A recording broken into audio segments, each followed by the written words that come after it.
Hello everyone. So today is the last day of this year, and this is a daily summary and news analysis of the Hindu for today, 31st of December, 2016, presented to you by me, Dipanshu Singh. And I know, guys, yesterday's English summary got stuck in the server due to some glitches, so we can't do much about it. So eventually, we were able to publish it today afternoon. So sorry for that. And you can read more about me on this slide, and you can also follow me on Academy on this link.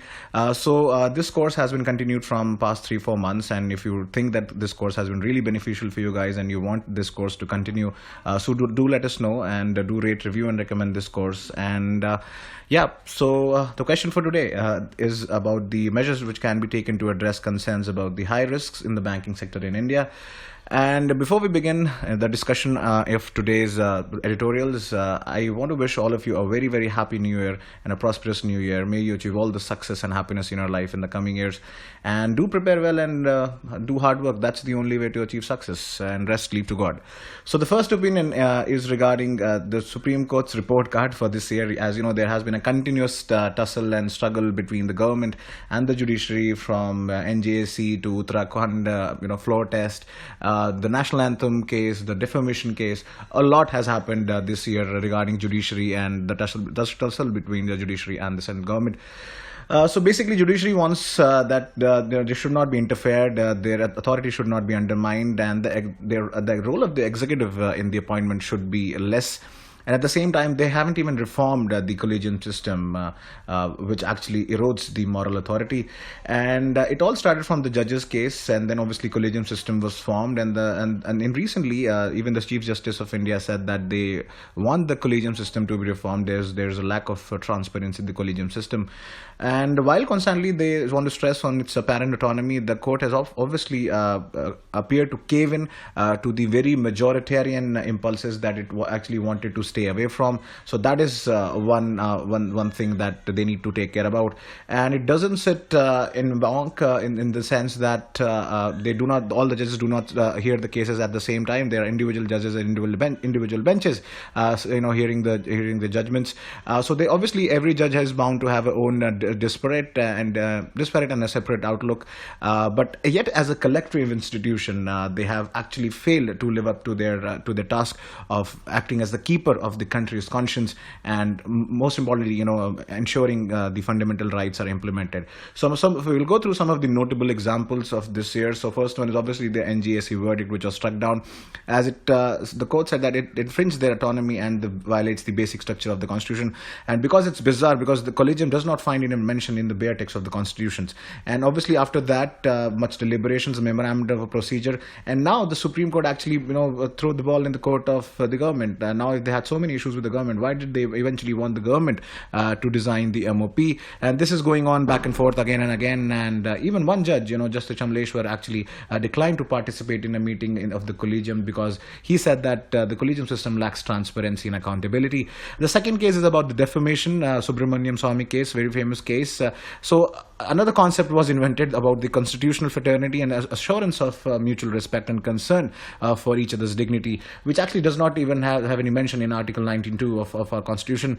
So without even relying on precedent statutes of the constitution in checking legislative or executive excesses, this judgment was passed, unlike making unbecoming of the judges of the Supreme Court.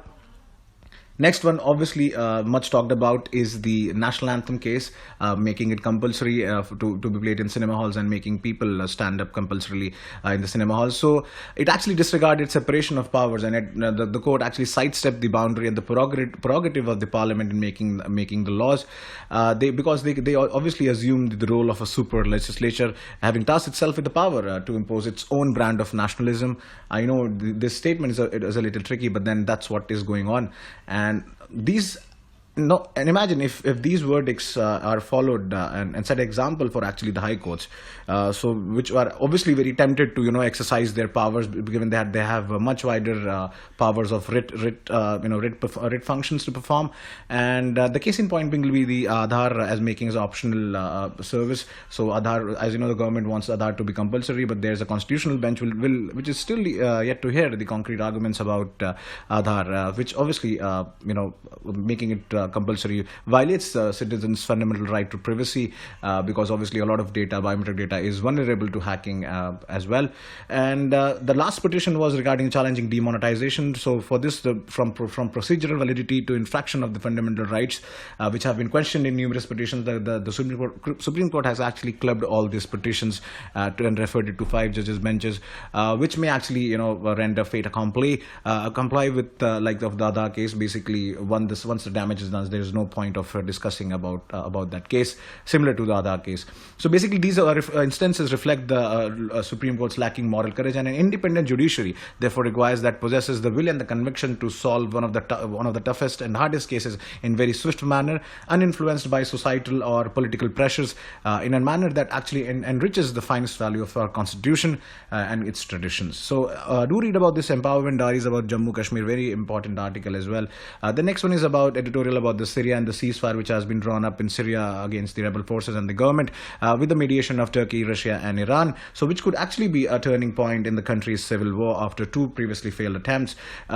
So it has actually gathered a lot of positive reaction from all sides, which actually suggests there can be a diplomatic solution to it. And obviously there is no point of a military solution as of now. And Syrian government is actually in a very strong position after they have captured a lot of territories from the rebel groups.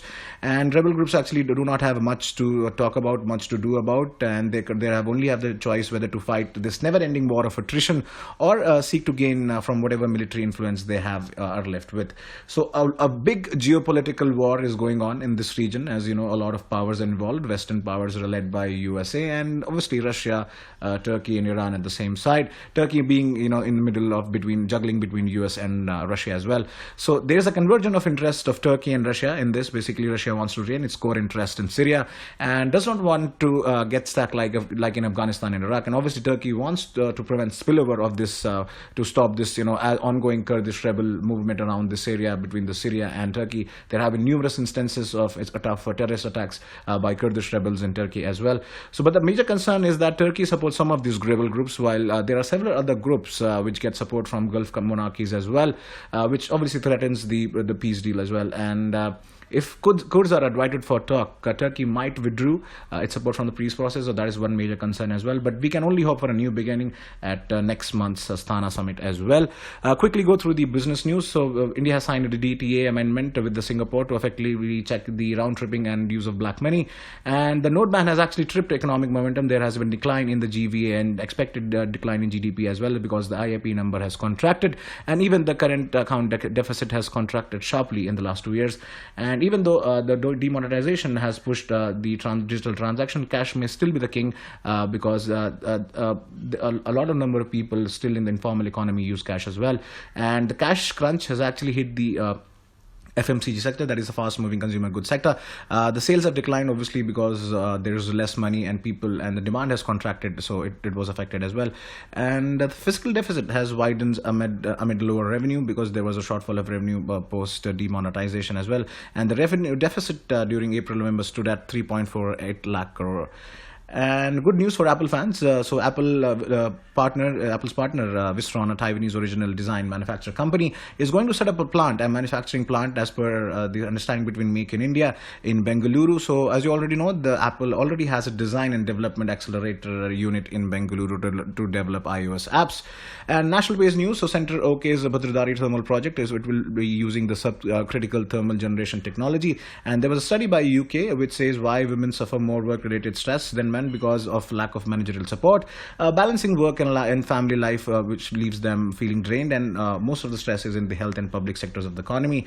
And an interstate bridge, 1.6 kilometer long interstate bridge, has been opened between Telangana and Sirocha of Maharashtra under the left-wing extremism development program. And oil firms will actually bear the cost of digital purchase of fuel that the government has said. And the digital payments app BHIM, under the influenced by the name after Babasaheb Bhimrao Ambedkar, has been launched by the Prime Minister. The Bharat interface interface for money, which will integrate UPI and USD to make it simpler for people to use it. And Center forms a panel on arbitration which covered yesterday. And China has stopped blocking Azhar, as it said that it did not gather much support from other nations. And China will build a 1.5 billion power line across Pakistan, which will actually connect Matiari to East Lahore as well. 4,000 megawatts of electricity from the country's north to south.